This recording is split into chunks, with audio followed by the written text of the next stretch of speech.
sudah sebanyak 50 ya, 100 ya, 100. Cuma 21 yang sudah bisa terhubung, yang sisanya masih proses join. Dan sudah akhir kan? Bicaranya akhir.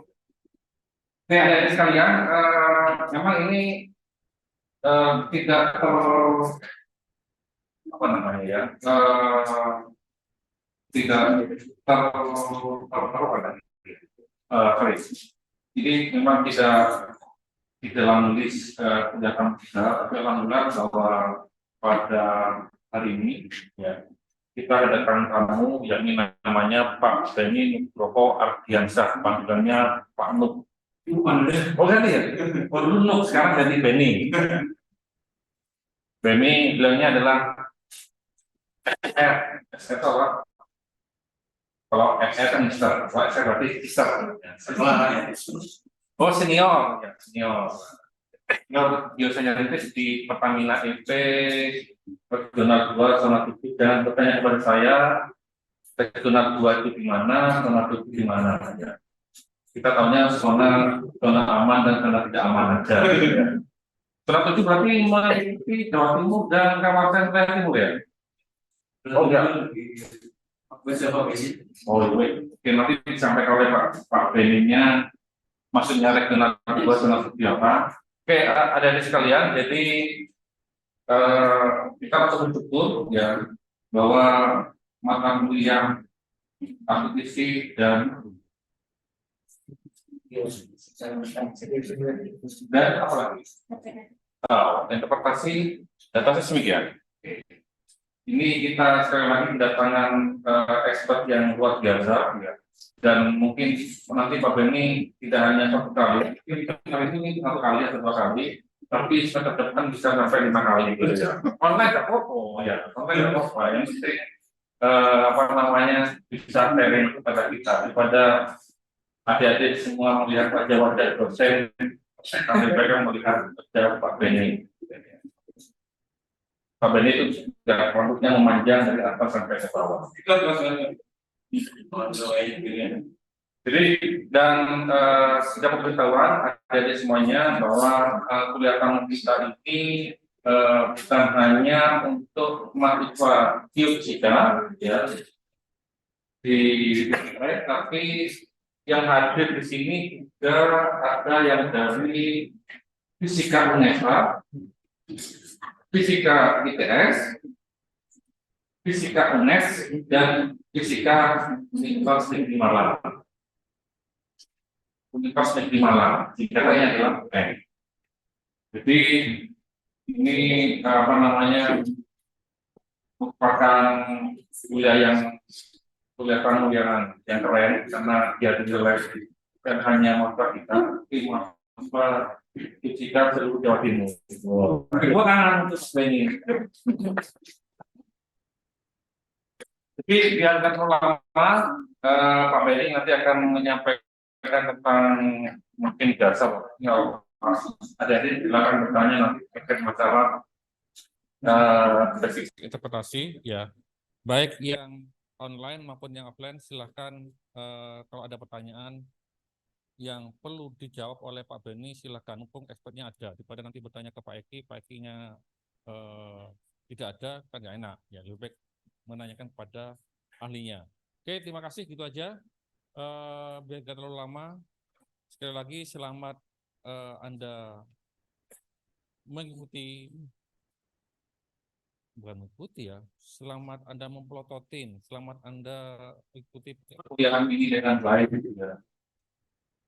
Dan agar apa yang disampaikan nanti oleh Pak Beni benar-benar ada semuanya, manfaat bagi Anda semuanya, punya barokah. Sekian dari saya, pesan saya. Wassalamualaikum warahmatullahi wabarakatuh. Saya kembalikan kepada MC. Ini namanya siapa, Mas? Siti kok. Namanya cantik kok. Oh, namanya. Ya, terima kasih Pak Anang atas sambutannya yang sangat luar biasa pada kita siang hari ini. Oke, teman-teman, topik guest lecture kita pada siang hari ini adalah Basic Seismic Interpretation. Di sini nanti kita akan mendengarkan pemaparan langsung dari narasumber yang tentunya kompeten di bidangnya, yaitu Bapak Beni Nugroho Adriansyah yang merupakan seorang senior geoscientist di PT Pertamina EP zona 7. Selamat siang Pak Beni. Mungkin bisa memberikan sapaan atau opening statement kepada kita dulu. Nggak usah langsung aja Pak. Oh, langsung aja boleh. Jangan masalah. Oke, mungkin daripada membuang-buang waktu, kita langsung saja masuk ke pemaparan materinya kepada Pak Beni. Kami persilakan. Baik, oke. Udah, aku pakai ini aja kan, nggak perlu. Enggak perlu. Halo kan. Assalamualaikum warahmatullahi wabarakatuh. Selamat siang lah ya, selamat siang teman-teman. Saya panggil teman karena ya kita nggak beda jauh, Pak. Saya muridnya Pak Anang dulu. Jadi ya kita sama-sama murid. Jadi kalau Pak Anang tadi manggil adik-adik, teman saya, Pak. Sama, nggak jauh. Sebelum kita mulai ini depan kosong loh. Ini harus dipenuhin daripada di belakang terlalu itu. Kalau mental juara tuh biasanya di depan. Ini akan berpengaruh terhadap nanti ke depan. Jadi kalau kalian pengen maju tuh depan ini, penuhin dulu depan, selesaiin baru kita lanjut. Baik, jadi insya Allah nanti kita akan coba belajar bersama ya, belajar bersama soal basic seismic interpretation. Ada beberapa hal yang ingin saya highlight terkait basic seismic interpretation. Nanti saya tidak akan hanya fokus di seismic interpretation. Sebelum kita ngerjain seismic interpretation, ada beberapa hal yang harus kita tahu terlebih dahulu. Tapi saya nggak akan bahas dalam karena waktunya cuma 2 jam, which is itu nggak akan cukup lah ya. Jadi akan sekilas nanti kalau misalkan teman-teman ada yang harus ditanyain, langsung aja, nggak perlu nunggu sampai selesai presentasi. Ada yang mau tanyain, raise your hand, nama siapa, angkatan berapa, itu aja sekali ya, jadi lebih simpel ya. Ini dari TG semua Pak Ana? Ya. Oke, jadi ini khusus TG lah berarti ya. Nanti teman-teman mungkin ada teman-teman yang lain, tadi ada teman-teman fisika sini ya. Kebetulan alma mater saya fisika sini belum ada di sini. Baik. Orang aku naik.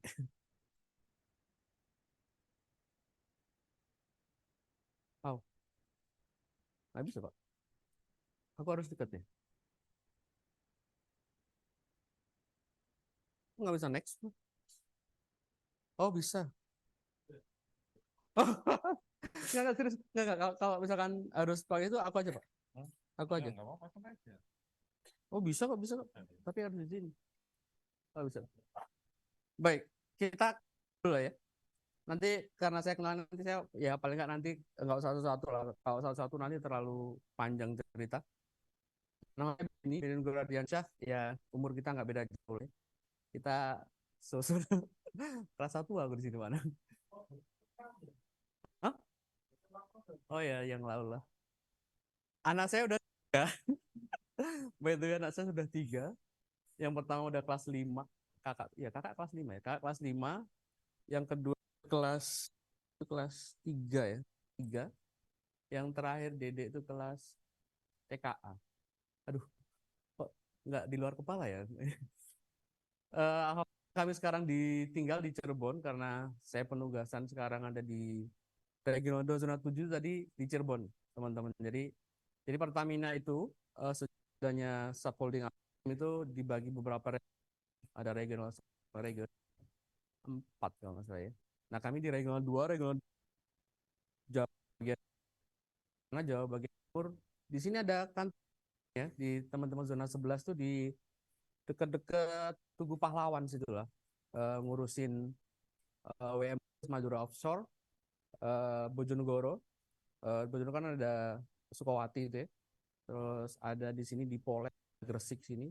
Jadi teman-teman pengen berkunjung gitu misalkan kalau misalkan pengen TA atau KP mungkin nggak usah jauh-jauh kemana-mana, di sini ada. Jadi nggak usah jauh-jauh, misalkan nggak jauh ke Cirebon atau ke Jakarta misalkan, karena di sini ada gitu di teman-teman zona 11, dan insya Allah akan open lah buat teman-teman misalkan KP atau TA itu gampang lah. Calling saya aja misalkan kalau butuh itu, nanti saya calling teman yang ada di situ mungkin bisa bantu.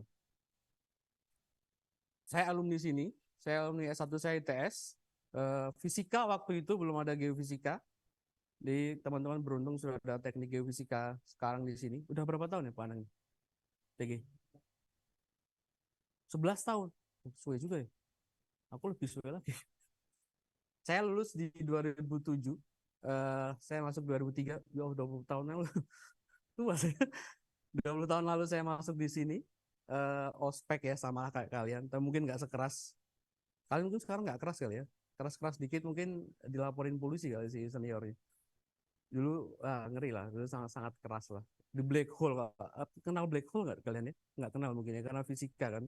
Fisika tuh black hole tuh tempat tempat pemakaian, tempat tempat ospeknya teman-teman yang baru masuk gitu, senior-seniornya lumayan keras lah. Tapi ya itu membentuk kami sebenarnya, membentuk kami lebih tough lah.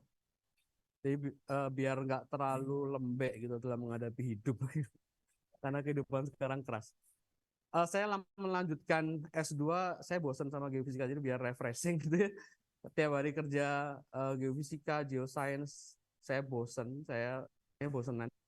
pengen cari ilmu baru gitu dan itu bukan di posisi saya yang sekarang. Dan ke depan saya jadi ambil ilmu manajemen sama bisnis di kampus sebelah di ITB, sama-sama ITS ITB. Kampus sebelah lah itu temenan di School of Business Management ITB. Terus saya kerja dari mulai 2007. Alhamdulillah Allah kasih saya rezeki sebelum saya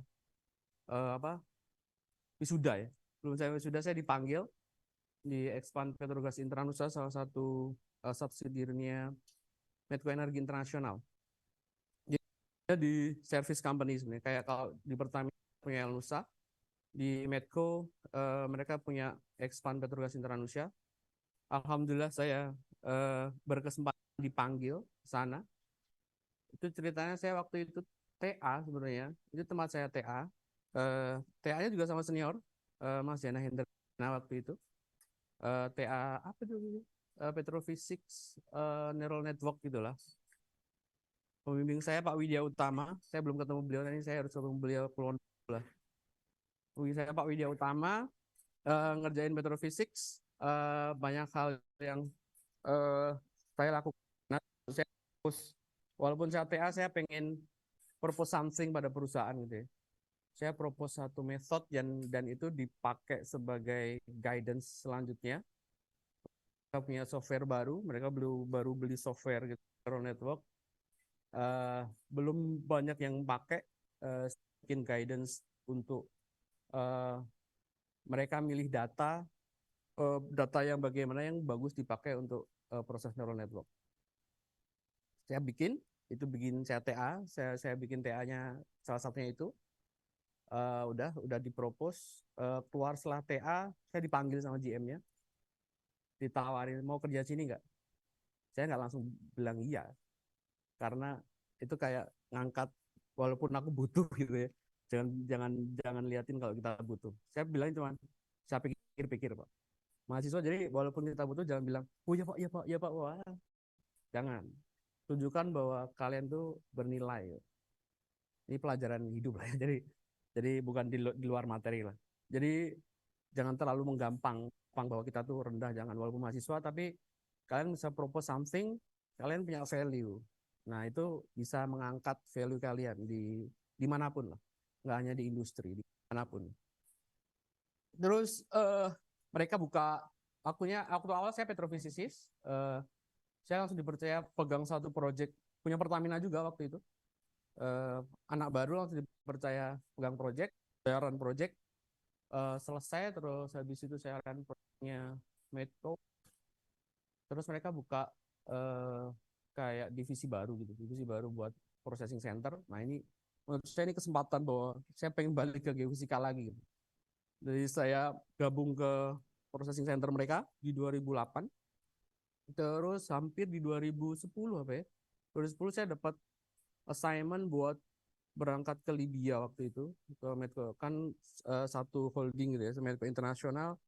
Saya ditawarin lagi balik jadi petrofisis ke Libya. Saya bilang ke ibu saya waktu itu saya nggak boleh berangkat. Terus pas itu saya dapat ada kesempatan ngelamar Pertamina. Coba-coba. Alhamdulillah diterima 2010 diterima. Saya sekolah namanya dulu programnya BPS, apa ya, bimbingan apa dulu kepanjangannya? Itulah, apalah itulah, ya itulah. Masih ada kan sekarang ya? Cuman sekarang BPS-nya BPS Holding sekarang. Jadi subsidiary nggak boleh bikin BPS baru. BPS-nya langsung holding Persero atau langsung ke BUMN. Sekarang jadi nggak ada BPS EP, nggak ada. Jadi nanti teman-teman kalau misalkan masuk BPS sekarang tuh teman nggak harus di Pertamina EP, jadi bisa ke subholding upstream mana keseluruhan gitu. Jadi kalau dulu kami waktu saya itu masih EP, jadi khusus di EP. Jadi langsung penempatan langsung nggak kemana-mana. Cuman kerja lah ya langsung karena EP seluruh Indonesia, jadi harus ke seluruh Indonesia juga.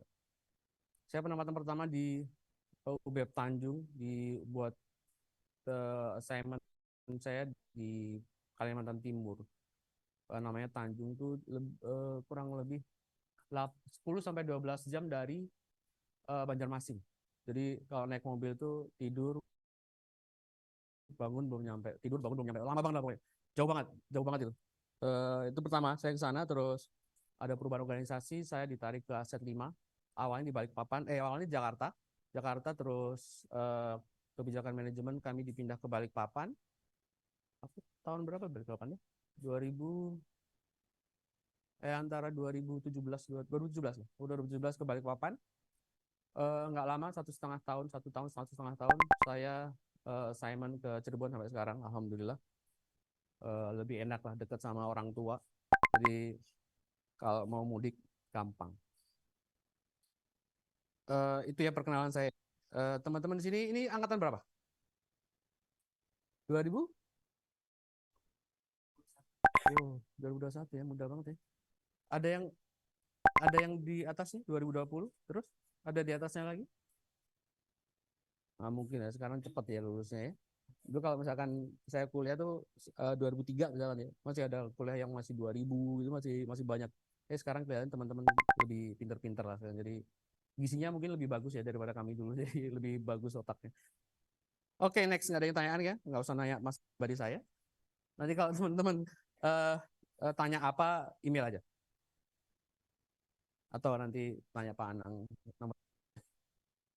So, ini yang akan kita bahas. Jadi kita nggak akan melulu bahas soal seismic interpretation karena penting kita harus tahu sebelumnya bagaimana kita dapat data seismik, bagaimana kita memprosesnya, terus pemahaman kita terhadap data seismik itu apa.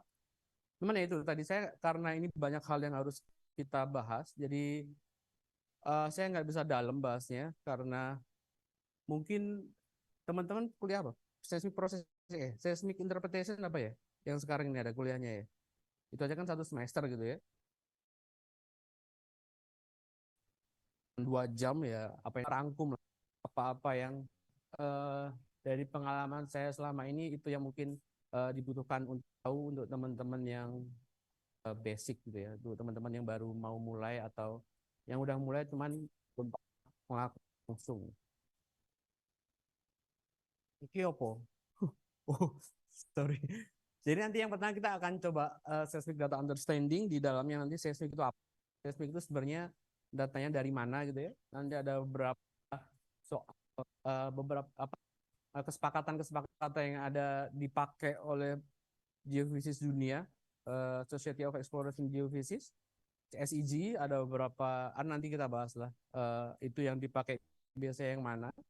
Terus ada beberapa soal resolusi seismik itu sebagaimana, segede apa. Mungkin teman-teman udah pernah dibahas lah ya. Kalau udah ada seismik interpretasi di kuliah harusnya udah ada itu. Terus sedikit soal akuisisi. Ya akuisisi itu nanti ada akuisisi di mana aja.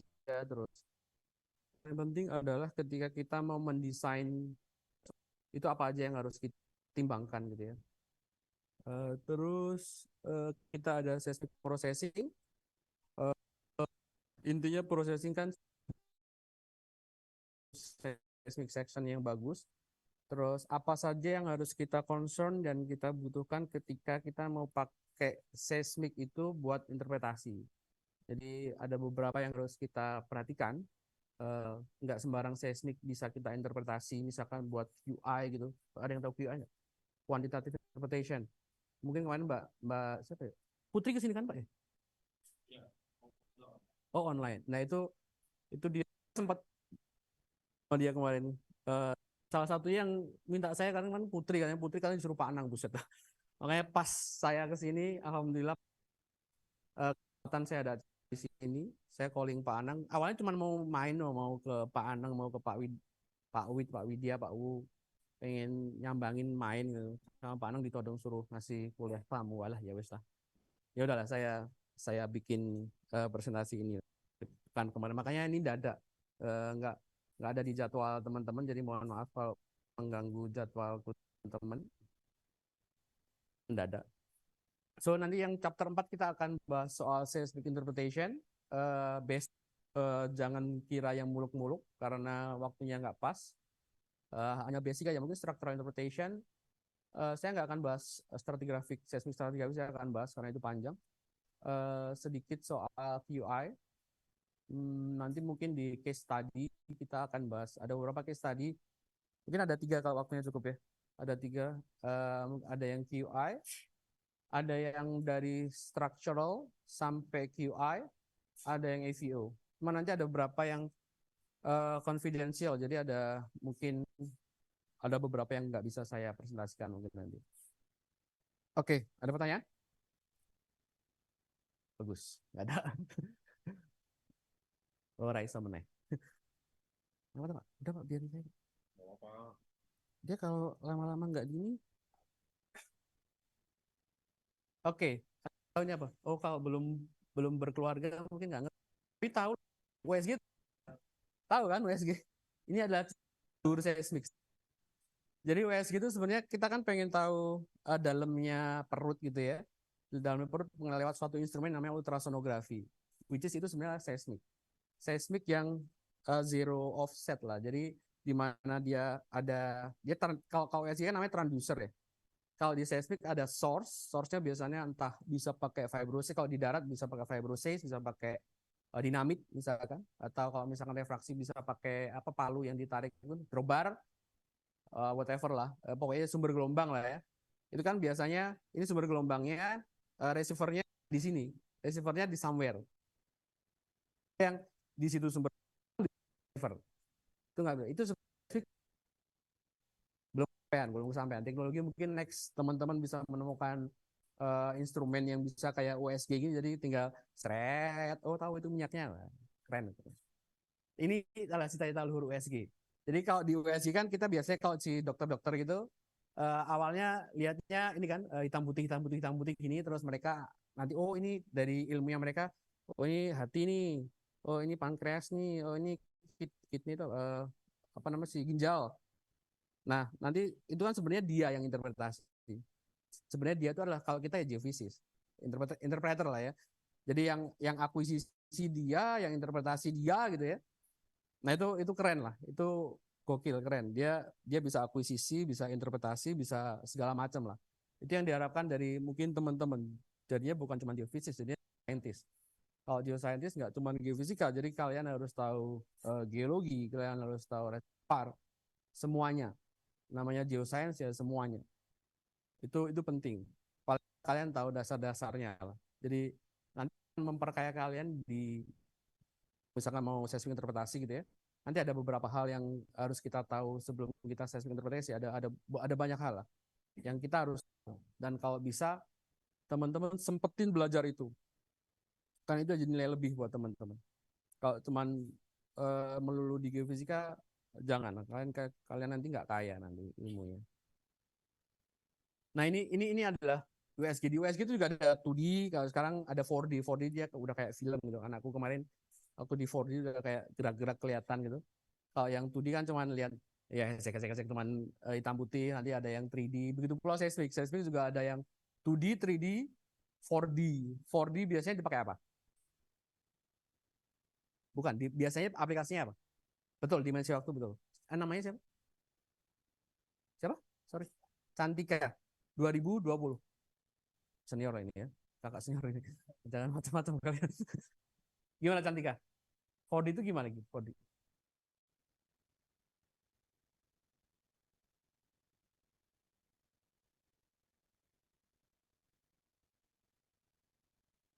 Monitoring lah ya. Iya. Si 4D itu dia buat reservoir. Biasanya kalau kita udah lapangan kita udah tua, kita harus EOR gitu ya, enhance oil recovery, which is kita harus something. Kita harus injek air lah, CO2 lah, dan itu kita harus monitor. Kalau misalkan kita bisa monitor laku ini barang ini, pan ya kita harus akuisisi lagi. Nah,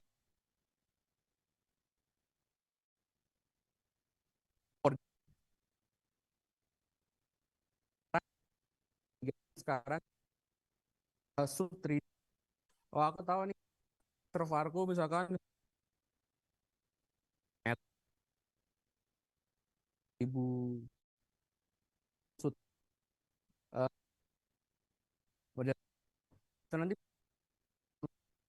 buat jadi waktu mereka simulasi kan sebenarnya bisa predik sebenarnya si water levelnya udah sampai mana dan ini bisa dikonfirmasi sama 4D. Banyak hal yang bisa kita lakukan. Nah, ini yang seismik. Jadi cita-citanya kayak tadi, kayak USG tadi, cuman karena keterbatasan teknologi yang ada sekarang, tadi yang saya sebutkan bahwa si source-nya itu different place. Jadi source-nya di mana, si receiver-nya di mana. Jadi belum ada teknologi yang source di sini, receiver di sini, kita langsung dapat satu CDB thread. Nah, belum ada. Jadi kita harus menggunakan teknologi yang masih sama-sama. Itu jadi dari processing dari akuisisi ini nanti kita taruh di processing center. Kita akan banyak hal yang akan dilakukan di processing center sampai dari shot gather atau dari raw datanya dia kita bisa dapat section seismic yang bisa gambaran. Udah pernah lihat semua kan wiggle cacing itulah gambaran-gambaran lapisan di bawah. Terus habis itu nanti interpreternya baru mendefinisikan kayak tadi, oh kayak dokter tadi kan, oh ini lambungnya, oh ini ginjalnya, ini 12 usus besar, whatever itu. Nanti kalau teman-teman berarti, oke, aku punya top structure ini, oke, ini reservoir saya, ini caps rock saya, kira-kira nanti si hidrokarbonnya mungkin dia dari fault yang ini, whatever. Banyak hal yang bisa digambar. Itu yang structural atau mungkin stratigraphic, cuman di horizon. Cuman ada teknologi yang lebih advance namanya QI, quantitative scientific interpretation. Itu bisa kita predik fluid, bisa kita bisa predik facies atau litologinya, bisa whatever, tergantung nanti ada step yang data kita itu bisa sampai mana. Jadi tidak semua data, tidak semua lapangan bisa diperlakukan sama. Jadi misalkan di lapangan A, oke, aku bisa predik hidrokarbon di lapangan A, belum tentu metode yang sama bisa diaplikasikan di metode B. Di lapangan B. Jadi kasuistik kita harus lihat satu-satu. Sorry ini siang jadi agak berat ya. Ada yang tahu ini rumus apa nggak? Keren kalian, pinter ya, makanya lulusnya cepat. Dosennya keren berarti. Jadi kalau di lapisan bumi kita punya rho dan velocity berbeda, which is kalau lapisannya berarti punya density density dan velocity masing-masing, berarti dia punya akustik keberadaan masing-masing. Konsekuensinya apa kalau punya akustik keberadaan masing-masing? Nama? Yes, kontras impedans itu menyebabkan apa? Hubungannya sama seismik ya? Kan dia batas-batas tuh. Apa? Namanya apa namanya? Apa? Helda 2000? Oh, 2020 semua. Ini 2021. Kelompok gitu kan. Nggak mau ngumpul gitu ya. Blending. Iya refleksi lah. Namanya reflection coefficient. Jadi ada yang tahu nggak rumusnya reflection coefficient? Nggak jauh-jauh dari AI lah dia mah. Gini dong. Nah ini siapa namanya? Rafael 21. AI 2 kurang AI 1 per AI 2 tambah AI 1. AI 2 dikurang AI 1 dibagi yang juga tambah AI 1. Aku nggak bawa hadiah, keren ini lain. Keren, Vel. Betul. Jadi dia cuma pedans doang. RC itu cuman AI yang bawah dikurangi AI yang atas dibagi AI 1 kurang tambah AI 2. As a simple like that. Simple sebenarnya geofisika itu. Ini adalah asal mula seismik. Ini lambang apa? Hah? Pinter emang kalian. Jago ya. Aku mungkin waktu dulu ditanya itu nggak ada yang tahu kali ya. Ini apa? Wavelet udah ada di atas. Jadi sebenarnya seismik yang cacing itu adalah konvolusi dari reflection coefficient. Reflection coefficient dapat dari kontras impedans masing-masing lapisan dikonvolusi ke wavelet. Wavelet ini wiggle seismik itu sebenarnya cuma dari ini aja. Ini namanya forward modeling. Ketika nanti kita dapat seismik, terus kita harus dapat AI, itu namanya inversion. Nanti ada kita bahas inversion. Nah, kita ada beberapa, ya ini density-nya berapa, velocity berapa, jadi nanti masing-masing lapisan punya nilai masing-masing. Nanti kita masukin sini dan ya seterusnya lah. Ini tadi, keren Rafael tadi ya. Aku nggak bawa hadiah. Terima kasih aja. Oke, ini amplitude. Amplitude ini apa ya? Pelajaran gelombang kali ya. Yang bawah satu gelombang itu tadi dari satu peak, satu trough, itu lah, satu kenaikan, satu turunan itu. Ini kan dia kandungannya di dalamnya ada frekuensi. Terus kalau misalkan dia ke bawah, misalkan ada velocity, panjang gelombang. Nah, panjang gelombang ini nanti akan bisa kita pakai buat tahu sebenarnya seismic resolution kita berapa. Berapa kira-kira? Seismic resolution itu kira-kira berapa kira-kira? Name it, terserah lah. Jelas ya akan tergantung sama itu, rumus itu. Panjang gelombang berarti sama dengan tinggal di itu doang lah. V per F gitu ya. Sebagai gambaran, ini gedung ini tingginya berapa ya? Ada 40 meter? 30 meter kali ya. Something like that lah ya, 30-40 meter kali ya. Satu ini nih, segedung ini nih. Jadi kalau kita punya lapisan yang cuma 2 meter, 3 meter, ya agak susah untuk mendefine dia. Karena resolusi kita segitu gitu ya, segedung ini gitu.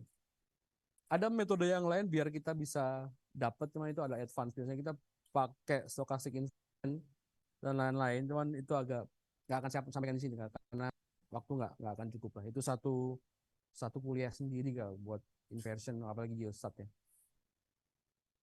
Nah, ini resolusinya lambda per 4. Jadi kita tahu lambda, tinggal kita tahu seismic resolution kita di depth sekian, kita tahu velocity, kita tahu frekuensi, kita tahu lambda per 4 itulah vertical resolution di target kita. Ini gambarannya. Ini gedung, menara gitu ya. Kita seismik itu sebenarnya setebal itu, seraf itu gitu. Dia 30-an meter, 40 meter. Itu kalau misalnya kita lebih dalam kan frekuensinya lebih rendah lagi, mungkin bisa 50-60 meter. Jadi banyak hal yang harus kita lakukan. Ini pulse. Jadi seismik itu biasanya kita pakainya kalau di akuisisi itu keluar dari akuisisi dia minimum phase biasanya. Phase-nya minimum phase. Di processing nanti kalau teman-teman bisa mungkin kerja di dunia perminyakan tapi terserah lah. Saran saya nggak harus perminyakan sih. Ya harus whatever bisa sekarang mungkin bisa teknologi whatever, jadi nggak harus geofisika nanti jadi perminyakan, tapi kalau idealis juga nggak apa-apa. Nanti teman-teman keluar dari processing nanti jangan lupa minta di zero phase kan, karena inversion dan lain-lain butuh zero phase. Jangan lupa itu nanti teman-teman. Jadi kalau misalkan jadi company man gitu ya yang punya project, yang punya duit, jangan lupa minta ke processing center-nya, aku minta jadi zero phase. Jangan dibiarin minimum phase. Karena nanti akan jadi misleading nanti. Kuadratur ini jarang dipakai. Yang kita pakai biasanya zero phase. Terus ini yang perjanjian. Jadi perjanjian yang ada di ini biasanya SEG sama Eropa biasanya. Yang biasanya yang dipakai itu reverse SEG atau sama-sama kayak normal Eropa. Jadi Inggris IPIC zero phase, Inggris IPIC biasanya yang dipakai gitu. Yang dipakai yang ini or ini, dua ini. Cuman ini harus kalian pastikan sebelum kalian melakukan interpretasi ya, kalian harus pastikan seismikmu ini apa. Harusnya udah zero phase apa enggak? Terus misalkan udah zero phase dia apa? dia pakainya normal Eropa atau si reverse SEG. Biasanya harus dipastikan dia kalau bisa reverse SEG. Reverse SEG atau normal Eropa. Jadi Inggris IPIC zero phase. Dia harus dipastiin. Next. Ini udah tau lah kalian ya. Jadi di gelombang sesi itu ada P wave, fast wave, ada love, ada relay. Cuman yang kita di geofisika petroleum lah ya, di exploration and exploitation geophysics biasanya dipakai PNS. P itu dia sensitif terhadap lithology. Kalau shear dia lebih sensitif terhadap fluid. Karena karakteristik shear ketika dia lewat fluid dia nol. Dia nggak punya velocity di fluid. Beda dengan P dia tabrak semuanya. Jadi kalau pengen kita tergantung sensitivity masing-masing lapangan ya. Kita harus lihat kayak apa. Apakah data di sini, karakteristik lapangan di sini, apakah dia bisa misahin lithology sampai misahin fluid, apakah sampai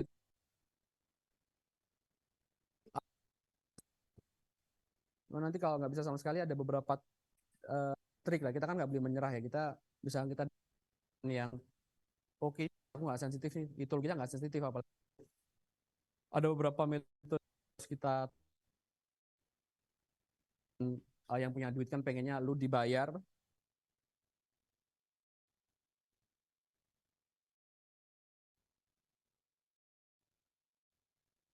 intinya.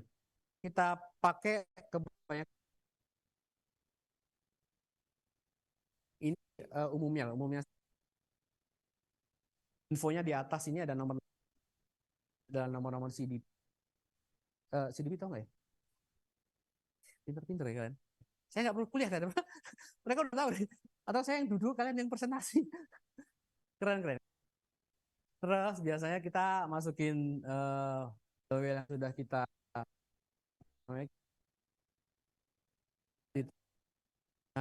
terus top, terus nanti ditambahin sama horizon, interpretasi horizon berdasarkan well top, ya gitu gitulah. Terus ini two way time. Kenapa disebut two way time?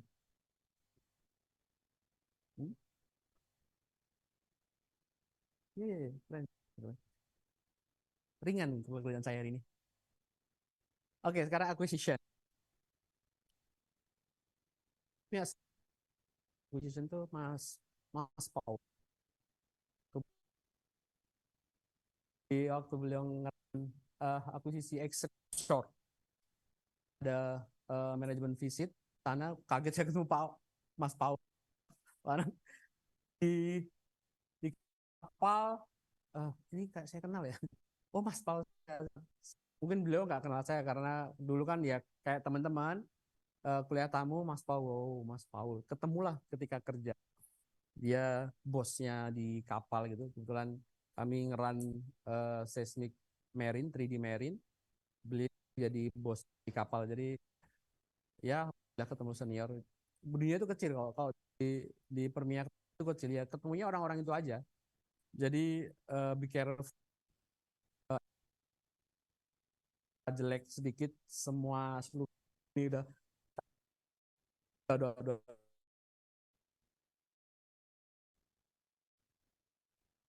itu harus next ini tipe akuisisi berdasarkan morfologinya. Jadi kita ada darat ada laut, itu normal lah ya. Kayak source-nya pakai dynamite, fibrosis, terus kalau di laut ya kita pakai vessel, kayak kapal lah ya. Nanti dia pakai tembak air lah, hydrogun itu. Terus kalau misalkan yang agak menantang transition, kita punya darat, kita punya perairan dangkal gitu. Jadi satunya harus versi darat, satunya harus versi laut. Itu nanti matching frekuensinya agak berat. Jadi kan pasti beda, terus akan beda frekuensi. Itu yang challenging di processingnya. Ketika kalau sesuatu harus dilihat, kalian harus run seismic, dan apa aja yang harus kita perhatikan, karena seismik itu bukan sesuatu yang murah. Seismik itu kami kemarin berapa puluh juta ya? 10 apa ratus ya? 10 dollars.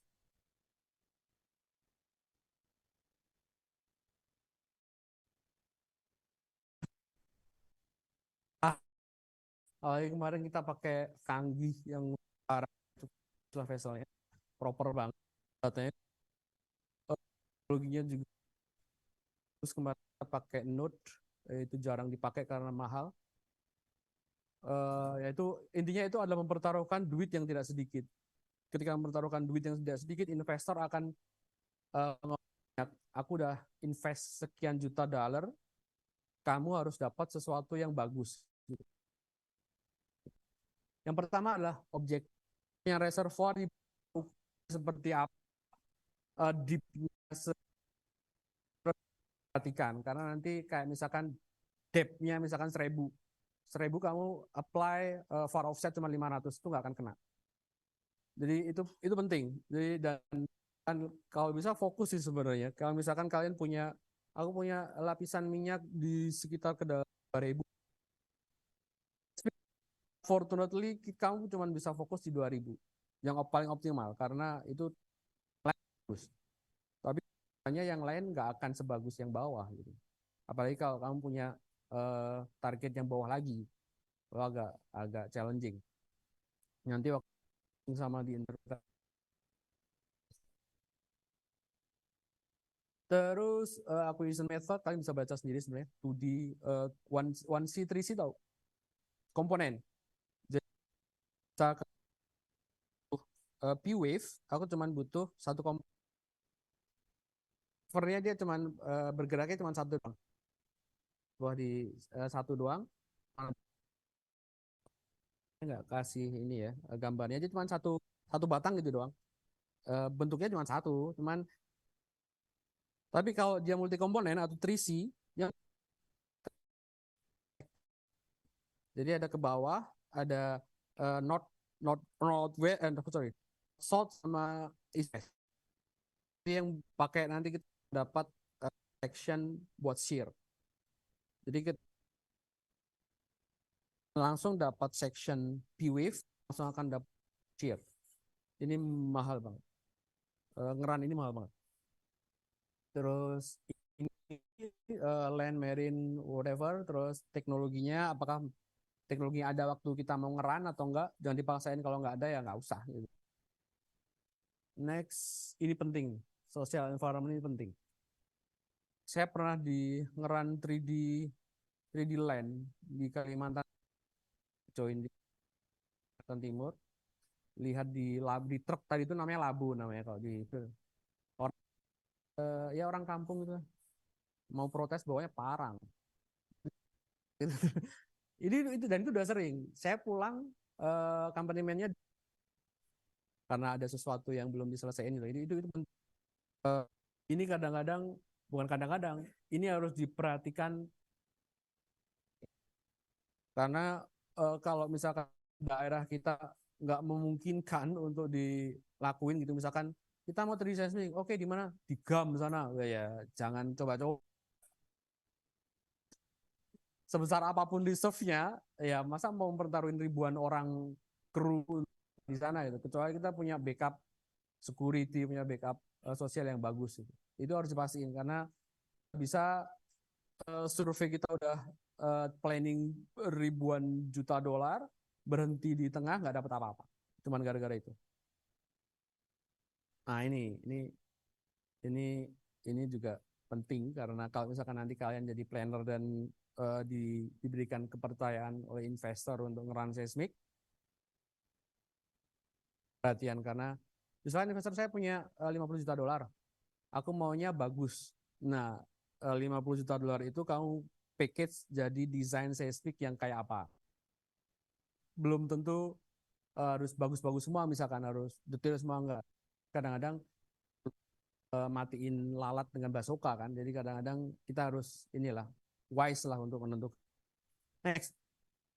Ini kabel configuration-nya biasanya cuman lihat ini doang. Set point-nya ada di sebelah mana. Dia ada and on, off end. Kalau and on itu berarti SP-nya di belakang, receiver-nya di depan gitu ya. Kalau off end kebalikannya, receiver di belakang, si set point di depan. Yang sering dipakai sekarang ada split spread. Split spread itu receiver kanan kiri, si source-nya di tengah. Itu yang paling sering dipakai split spread. Kalau si Marine zaman dulu kebanyakan ya off end karena si kan kapal dia geret streamer gitu kan ya. Kapalnya jalan terus di belakang dia geret something. Dia ada air gun terus belakangnya digeret si receivernya, streamernya. Jadi kan si source di depan, si ini di belakang. Ini kalau sekarang udah bisa apa aja karena bisa pakai Node atau Ocean Bottom kabel di bawah tinggal aku ngeran air gun. Terus ini beberapa yang harus kita consider ya, full coverage terutama. Karena semakin tinggi full coverage, harapannya sinyal to noise ratio lebih tinggi. Karena kalau lebih tinggi volt berarti satu titik itu ditembak berkali-kali.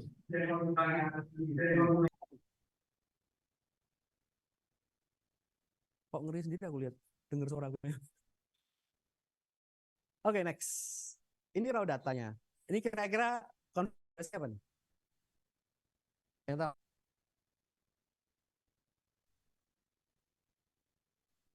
Kalian tuh harus nanti kalau di dunia nyata ada yang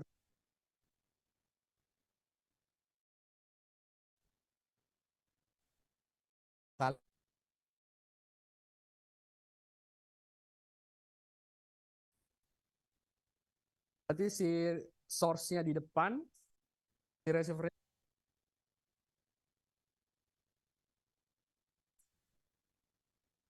oh, gitu. Dia offline. Ini source di sini, receiver di sana. Jadi semakin jauh dan semakin ke bawah. Kenapa? Karena semakin jauh travel time yang dibutuhkan juga semakin lama. Makanya di bawah. Jadi segitiga gini ya. Segitiga apa ini? Siku-siku ya. Kalau ini spread. Kalau ini ini 3D. Ini split spread tapi 3D. 3D, teman-teman 3D itu kita kalau si 1D kan satu line gitu aja ya. Kalau 3D yang kita aktifin beberapa line. Bisa receivernya 10 line misalkan ya. Kita aktifin, nanti kita syuting dengan 10 line ini aktif. Makanya ini merepresentasikan setiap segitiga ini mempresentasikan satu line full. Jadi ini jelas, ini yang paling dekat, ini yang lebih jauh. Kalau ini case-nya kan berarti ada 6 line aktif. Ini 3D. Penampakan raw shot gather-nya 3D kayak gini. Pasti ada beberapa segitiga. Kalau 2D cuma satu ini dong. Kalau ini udah di processing center, udah dijajar-jajarin. Tapi realnya dia cuma satu doang. Kenapa saya tahu kalau ini 2D? Easy, karena nggak kayak ini. Kalau ini kan banyak shotnya, terus dia semakin jauh semakin turun kan, turun. Kalau ini kan sama di atas semua nih. Berarti shotnya ya di situ-situ juga gitu. Jadi dia beberapa kali shot, bukan satu shot tapi beberapa receiver line aktif. Tapi satu shot, satu receiver line aktif. Oke, sekarang processing. Processing ini kita siapa yang berada? Mas Akmal, udah pernah kesini belum Pak Akmal? Kok Akmal siapa? Bukan Akmal. Siapa yang lulusannya? Kok lupa aku namanya. Aksin.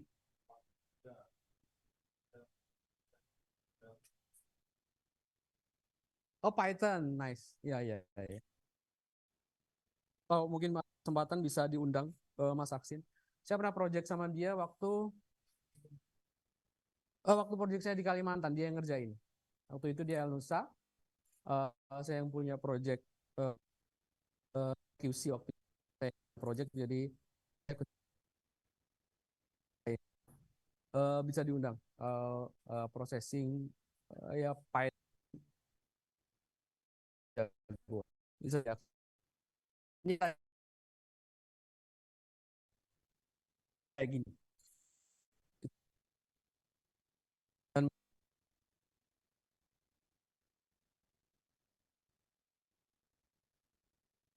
lewat itu hilangkan, itu kerjanya orang.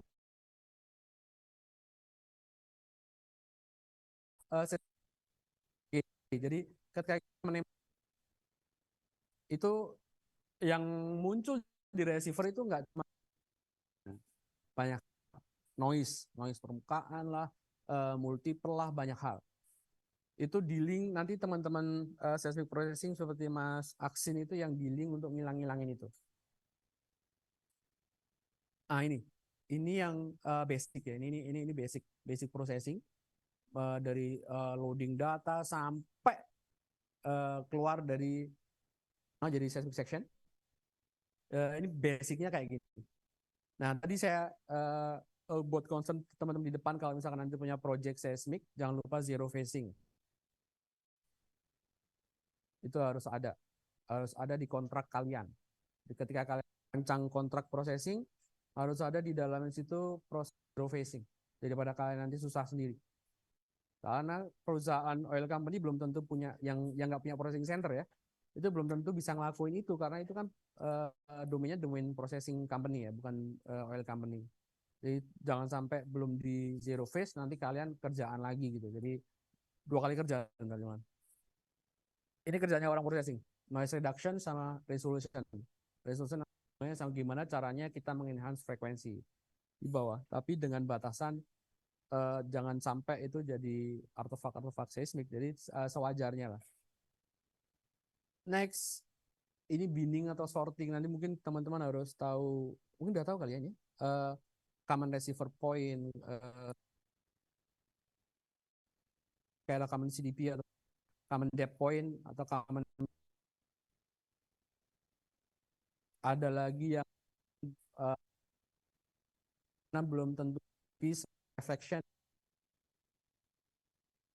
Basicnya ini ya. Ini di processing sangat dibutuhkan karena ada beberapa kali misalkan noise reduction itu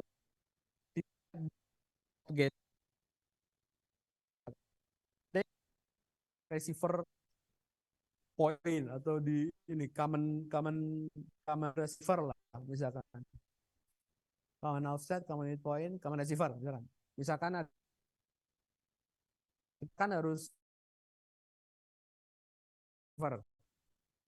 di solve di aja di solve ganti untuk tahu noise bolak-balik ada di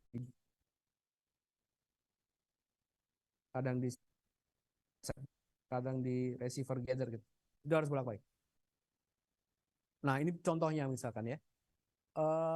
Yang kita harapkan hanya yang reflection wave kalau di industrial seismic ya. Untuk oil and gas biasanya yang dipakai adalah reflection wave. Yang lainnya kita nggak butuh. Itu harus dihilangin. Itu tugasnya orang processing. Kayak ground roll, direct wave ini harus hilang semua. Karena ganggu banget. Ini contohnya misalkan noise attenuation FK filter gitu ya, kayak gini misalkan. Ini kan dia pasti punya velocity berbeda. Di FK kita bisa domain frekuensi sama domain K. Domain K itu apa namanya? Nilai gelombang K. K itu apa ya? Nilai gelombang ya, nilai gelombang. Apa? Bilangan gelombang. IPK-nya 3 atas 3,5 gitu. Amin. Panang tolonglah, IPK-nya ditinggiin lah. Nah ini intinya ini noise attenuation. Jadi barang-barang yang gak kita inginkan jadinya hilang jadi gini gitu. Gini panjang ceritanya sebenarnya. Dan saya pernah kerja di processing. Tadi saya cerita saya pernah di processing ya. Wah itu pusing banget. Saya pernah sampai nginep di office kerjain barang-barang kayak gini. Itu waduh capek banget lah. Tapi kalau untuk kalian pengen tahu belajar gitu ya, tanya Mas Aksin lah nanti suka dukanya. Itu capek banget. Apalagi untuk repro data-data lama yang kita nggak punya data navigasinya masih scan-scanan, kita harus ngetik sendiri. Itu aduh capek banget. Tapi ya harus dipelajari. Kalian kalau punya kesempatan, alhamdulillah saya diberikan kesempatan oleh Allah untuk belajar dari basic, dari paper fisik. Saya pernah processing, saya pernah sampai sebelum interpretasi saya udah belajar itu semua. Jadi ketika saya harus ngelakuin QI, ketika petrovisi saya nggak bisa, misalkan ada proyek yang lain, saya kerjain sendiri. Lebih enak karena saya jadi tahu gitu. Oh, kalau misalkan ini nanti ada problem, oke, aku bisa pindah ke petrovisi. Aku kerjaan petrovisiku, oh ini yang jadi lebih enak daripada kalian nggak ngerti apa-apa soal itu, nanti ketergantungan orang. Akan bagus ketika kalian bisa semuanya. Tapi harus jering satu kalian paling, tapi yang lainnya juga harus tahu gitu. Biar nggak bisa ditipu sama orang lain. Nah ini, jadi tadi udah sini ya, udah. Oke. Terus ini velocity analysis atau sangat butuh dipakai buat NMO correction, normal move protection. Ini di CDP domain, common depth point. Kenapa dia harus lurus? Dia harus lurus. Kenapa dia harus lurus? Ini domain CMP. Ini domain CMP. Kenapa di domain CMP ketika lurus?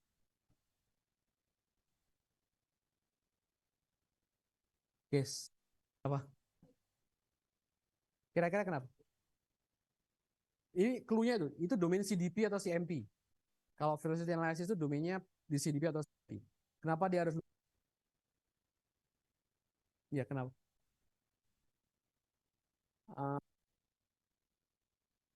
Tapi kenapa dia harus lurus? Itu adalah parameternya. Jadi kecepatannya ketika dia udah benar, dia lurus. Nah, kenapa harus lurus gitu?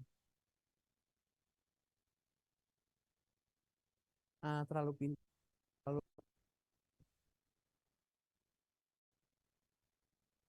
Common depth point, which is dia adalah satu titik yang sama.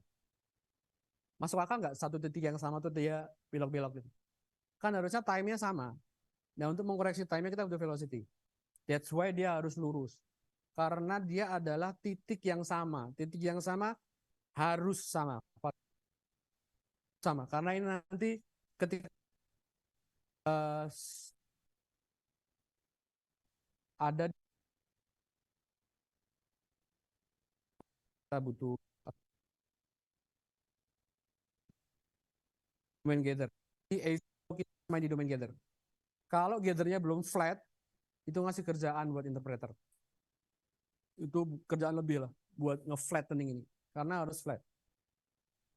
Nah, biasanya modelnya kayak gini model ini. Ada semblance. Kalau misalkan kalian pernah KP atau TA soal seismic processing, akan picking di semblance ini semblance mewakili velocity-nya dari atas sampai bawah. Terus ini kondisi-kondisi ketika yang benar kan flat ya. Terus ini kita misalkan dia over corrected sama under corrected itu modelnya kayak gini. Next. Ini setelah itu stacking. Stacking itu penjumlahan aja sebenarnya. Dari yang tadi sudah flat,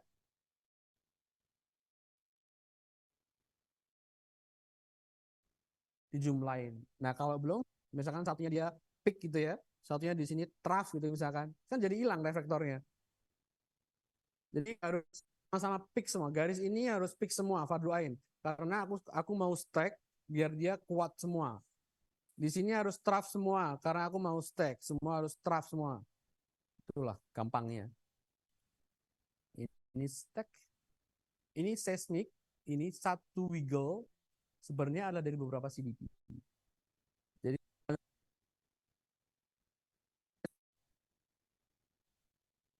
wiggle ini, satu helai ini, itu terdiri dari 120 trace yang kita stack. Jadi ini banyak sebenarnya. Padang ini tuh ada banyak trace, teman di stack. Oke, migration. Tempatkan di domain type grid, modelnya kayak gini jadinya. Nggak mencerminkan kondisi geologi yang sebenarnya. Botai. Realnya kayak gini. Ketika kita nggak migrate, dia jadinya kayak gini nih. Nggak mencerminkan kondisi sebenarnya.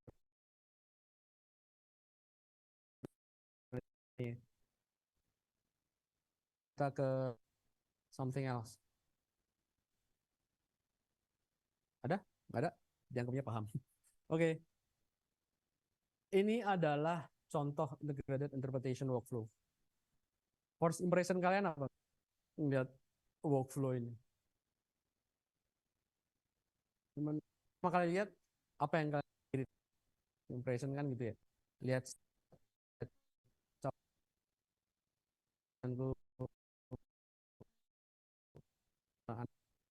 nggak mandi misalkan. Kayak gitu lah. First impression apa? Kita sampai jam berapa sih? Jam 3 ya? Apa? Biasa aja. Biasa aja. Biasa aja. Ya berarti keren berarti. Kalian ada seismic, ada well, ada geological concept, whatever. Jadi kalian melakukan seismic interpretation itu melibatkan pertama banyak data. Nggak cuma seismic yang kalian butuhin. Kalian harus ada data yang lain. Oke? Ada data log, ada data well. Yang paling penting adalah kalian ketika sebelum melakukan seismic interpretation, geologi lokasi itu kalian harus firm dulu. Nggak mungkin kalian interpretasi sesuatu, tapi kalian nggak ngerti sesuatu itu kayak apa gitu. Pengetahuan globalnya ya, kalian harus tahu dulu. Aku harus interpretasi lapisan apa, litologinya apa, depth-nya berapa, environment-nya waktu pengendapannya apa, tectonic setting-nya kayak apa, itu akan mempengaruhi interpretasi kalian. Fault-nya ini nanti akan kebanyakan normal fault apa reverse fault ya. Itu adalah rezim tektonik yang bermain di situ. Dia rezimnya apa? Ekstensional. Kalau ekstensional akan dealing dengan normal fault. Ketika ada kompresi, ketika ada awalnya ekstensional, terus nanti mungkin di umur-umur baru muda-muda itu Pleistocene misalkan, dia ada kompresi, berarti nanti akan ada efek tekanan, berarti nanti akan ada tekuk-tekanan kayak gitu. Itu akan bisa jelasin kenapa dia karena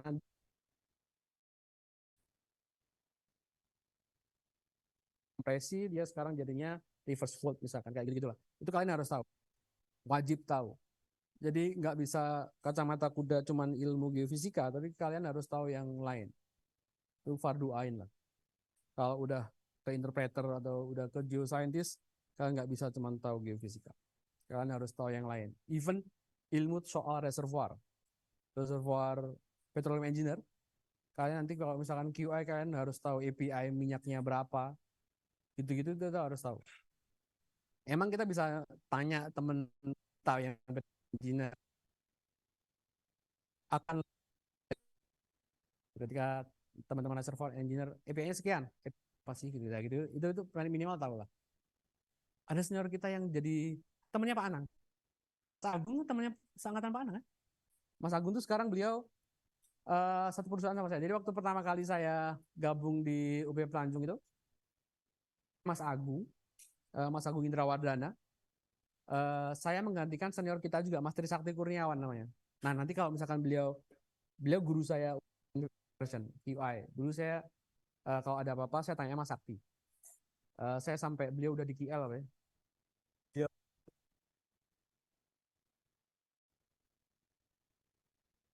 Hubungan sama senior itu baik, insya Allah akan dibantu. Senior-senior itu baik, care sama juniornya. Jadi mulai dari sini nih harus inilah apa menjalin komunikasi itu penting. Saya bisa dapat TA di Expand gitu sama ya roadshow gitu ya, roadshow nyari perusahaan, akhirnya kenal Mas Yana, pernah ngasih kuliah juga kalau sini. Saya ditawarin ini Ben ada peluang TA gitu. Oke aku ambil Mas, walaupun aku harus bolos dulu.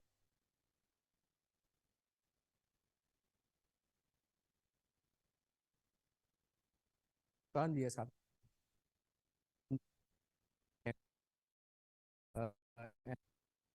ada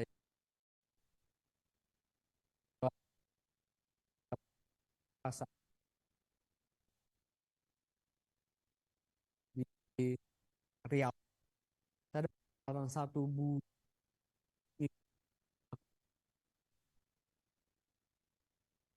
akuisisi bulan buat saya dapat dia demi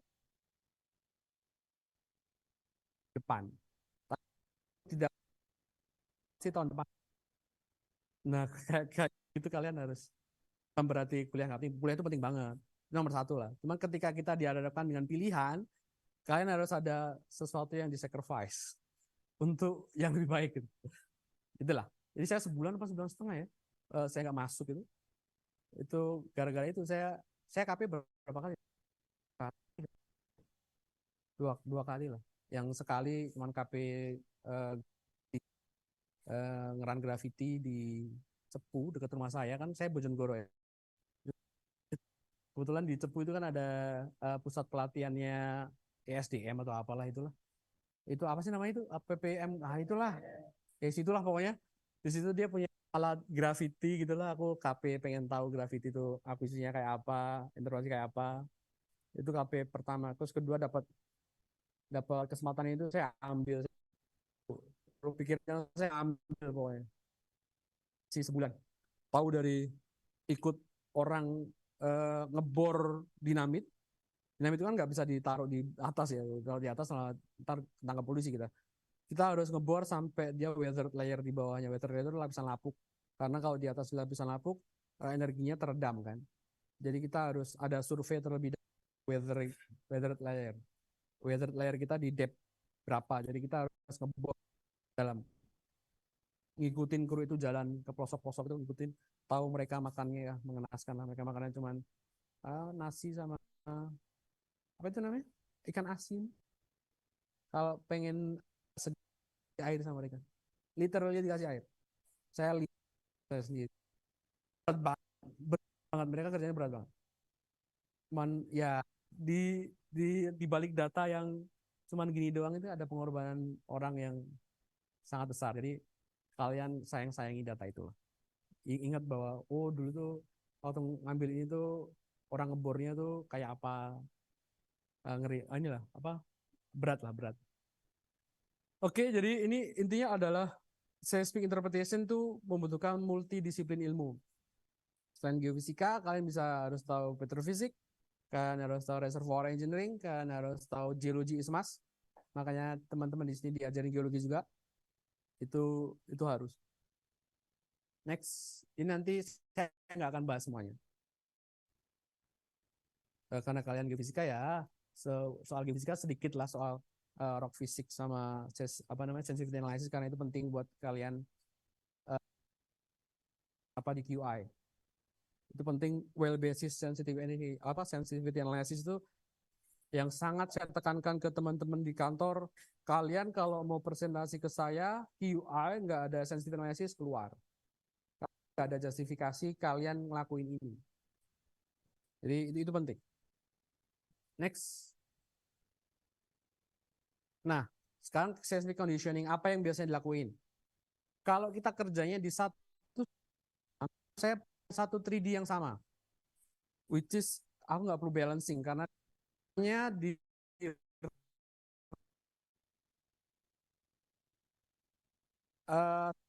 sama parameter. Tapi ketika kita dealing dengan multi vintage, apalagi perusahaan besar ya, Pertamina punya satu lokasi aja punya multi vintage bisa 5 sampai ya 10 bisa. Dia ada 2D, ada 3D, 83, 2020-an itu ada semua. Itu challenge-nya adalah kita harus nyamain. Yang pertama adalah nyamain di strukturnya. Jadi kadang di vintage yang lama, top saya, reflektor saya ada di depth, di time, di TWT 1000. Di survei baru saya, TWT-nya ada di 500 misalkan. Itu harus dulu. Dan referensinya biasanya dipakai survei terbaru biasanya. Pakai karena yang 80-an kan udah terlalu lama ya, dan mungkin parameternya juga parameter lama, teknologi lama. Itu harus kita bawa ke survei yang paling baru. Biasanya yang paling baru itu yang paling dominan biasanya. Yang dilakuin biasanya MISTA, noise reduction. Ini kalau misalkan orang-orang seismiknya nggak bener, noise reduction sampai angle stack konsistensi ini jadi kerjaan orang interpreter. Biasanya kalau orang interpreter ini capek, gua kerjain lagi lah. Balikin lagi ke orang processing, aku mau tahu beres. Biasanya gitu. Karena takes time. Ngerjain noise reduction, gather flattering ini takes time banget. Tapi kita harus bisa. Kalau misalkan di company kita nggak ada processing center, kita harus bisa ngelakuin. Dan itu di part oleh software yang ada sekarang, kayak Amazon Russell, Paradigm, itu dengan mudah kita lakuin. Di sini punya Hamster Russell nggak, Pak Anang? Hamster Russell ada nggak? Punya nggak Hamster Russell? Ada kan? RS. Nah, itu mudah. Nanti aku share ini deh, apa namanya? eh Kayak step by stepnya, terus sedikit apa soal penjelasan inversi aku ada di satu package sebenarnya. Ntar ingetin aku kalau misalkan aku lupa ya. Nanti aku share ke Pak Anang.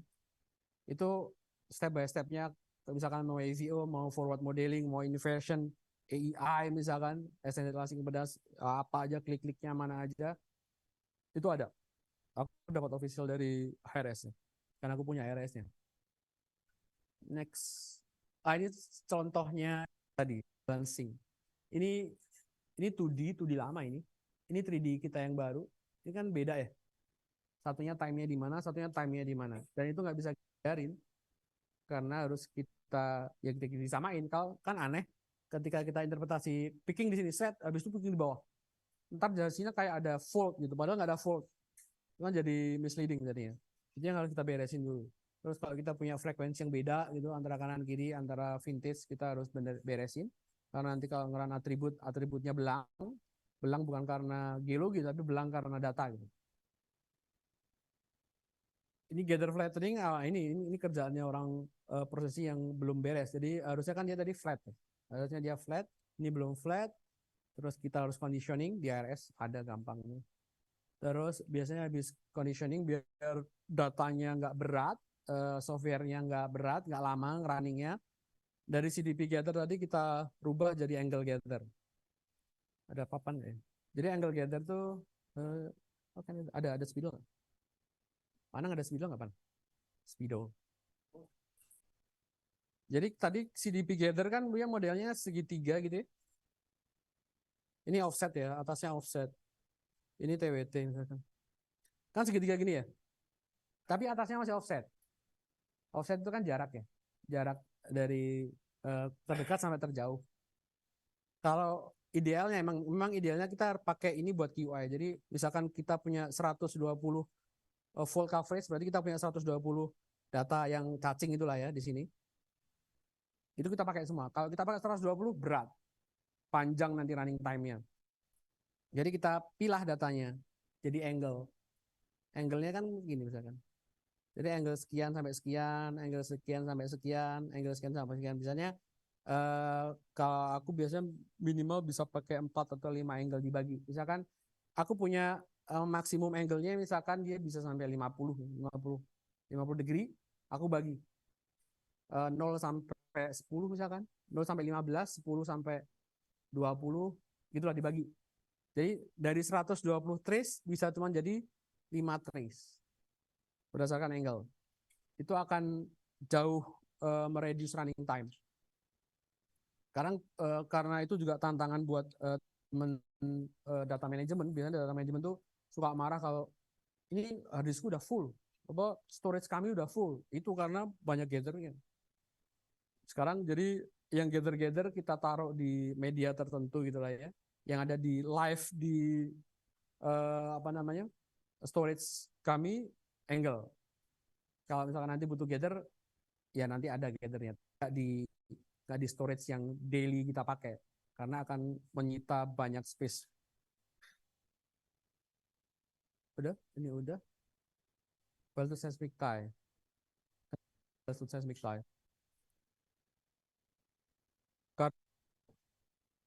Kan kita harus nyatuin nih antara, kan tadi aku harus nyatuin informasi dari sumur sama seismik. Kenapa tie? Karena dia domainnya beda. Si apa tadi? Cantika ya? Kenapa? Ya kan dia nggak, kalau misalkan insan manusia itu dia nggak match gitu lah ya, nggak connect gitu lah ya. Nah, how to connect well seismic tie? Medianya adalah apa? Check sort. Udah tahu check sort kan ya? Udah tahu lah ya.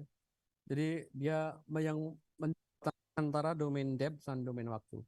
Pernah lihat ini atau video lah masa waktu running VSB tuh? Oh pernah. VSP atau check shot itu sama aja. Itu sama sebenarnya, operasinya sama. Pernah? Serius? Ke lapangan? Oke. Di YouTube lah ya, kan banyak ya sekarang ya. Dia intinya masukin receiver ke dalam sumur, nanti aku punya source di atas, depend on apa VSP kita. Kalau misalkan dia zero offset VSP ya, dia ada di sumur, ya sekitar sumur lah. Kalau misalkan kita offset VSP ada di jauh, nanti kita dapatnya kayak section. Kalau walk away agak jauh ini, kalau misalkan offset cuma satu offset, ke walk away dia beberapa offset. Jadi kita akan dapat kayak specific section gitu. Kalau check shot sebenarnya VSP, cuman kalian nggak dikasih ininya apa namanya koridor stack-nya. Dia cuman dikasih nanti ada contohnya VSP sama check shot nanti ada. Intinya ini seismic WLT adalah gabungin antara depth domain, well di depth domain dijadiin satu sama seismic. Intinya itu. Ini ada yang check shot. Oh, aku ada ya. Ini check shot. Jadi dia kita masukin logging gitu biasanya di cache hole. Kita masukin beberapa receiver lah ya. Kalau di industri namanya shuttle. Dia ada beberapa shuttle. Masukin ke dalam. Di atasnya kita bikin bug gitulah apa kayak bukan bug apa itu loh apa namanya lubang gitu ya, lubang 4x4x4. Jadi 4 lebar, 4 tinggi ini, terus dalamnya juga 4. Itu tergantung ini ya sih, tergantung service company-nya. Itu nanti di situ di bug itu diisi air penuh, nanti ada air gun-nya di situ, dia dung dung gitulah. Nanti di sini akan nge-record data yang kayak gini.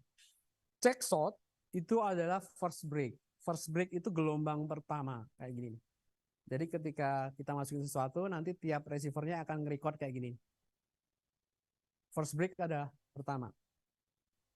Ini waktu, ini kayak gini nih. Nanti mereka akan bikin tik tik tik tik first break. Ini kan ini depth, terus ini kita time-nya berapa.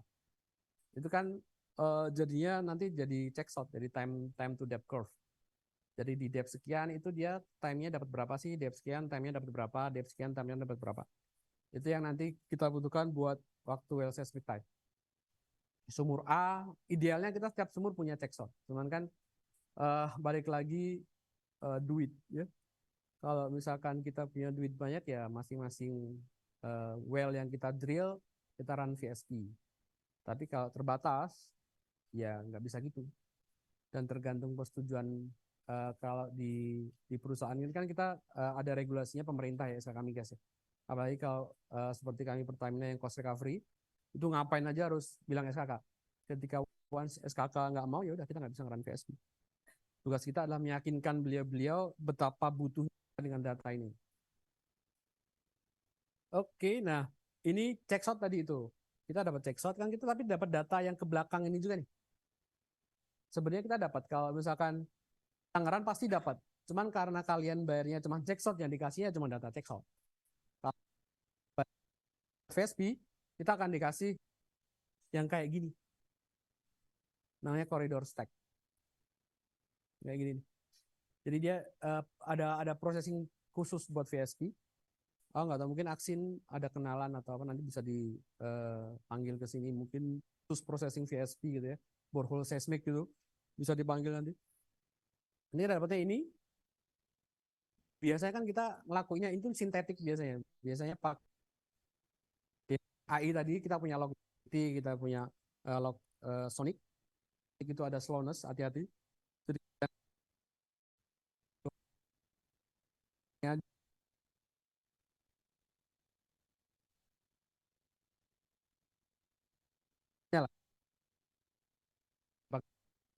Biasanya kan kita itu apa dapat tadi namanya si AI, terus kita jadikan konvolusi sama wavelet, jadilah sintetik.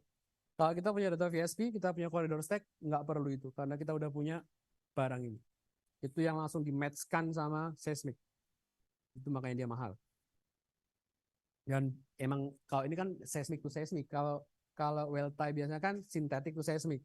Kalau ini ya seismic sama seismic, jadi lebih firm. Biasanya kalau kami mensiasati nggak boleh semuanya apa namanya setiap well punya VSP, kayak artinya satu cluster punya VSP satu cluster itu misalkan satu lokasi nih, satu lokasi itu bisa dipakai untuk ngedrill beberapa sumur. Satunya vertikal, satunya directional ke sana, sana, sana, misalkan itu kan buat ngirit lokasi. Nah minimal satu cluster ini ada satu VSP minimal, biar nanti sumur-sumur yang ada di cluster yang sama kita pakai VSP-nya yang ini, nanti yang sana pakai VSP-nya yang ini. Itu yang kalau misalkan mensiasati kita nggak boleh ngeran VSP di masing-masing well.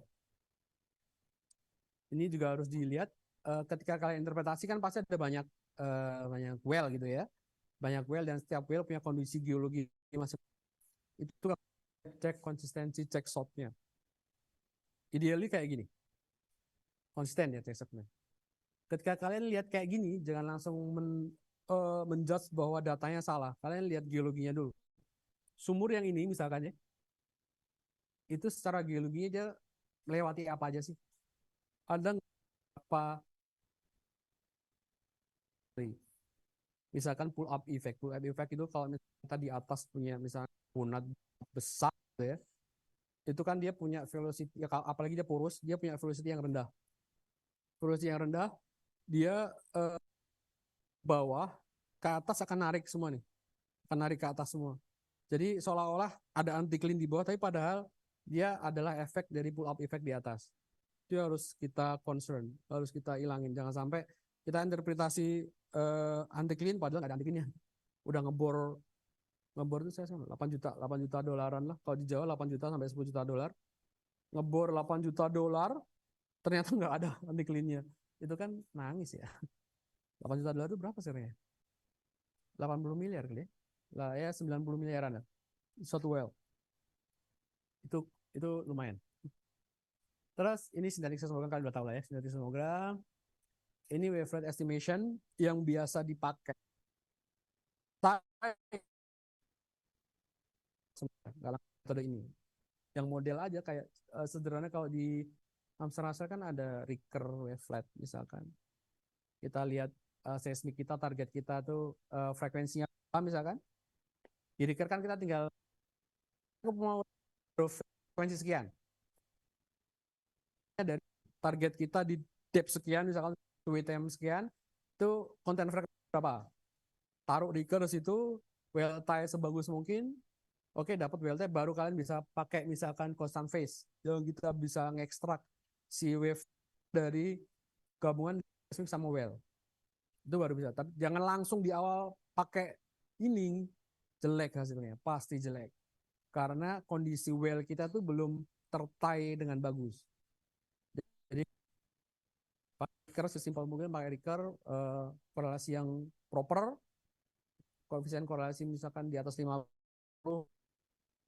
itu baru kalian ekstrak statistical wavelet atau constant phase yang menggunakan sumur. Jangan langsung pakai constant phase. Itu jadi ribet nanti di belakang. Next, ini contoh well seismic tie. Jadi kita tinggal masukin well, masukin check shot. Di well-nya ada top.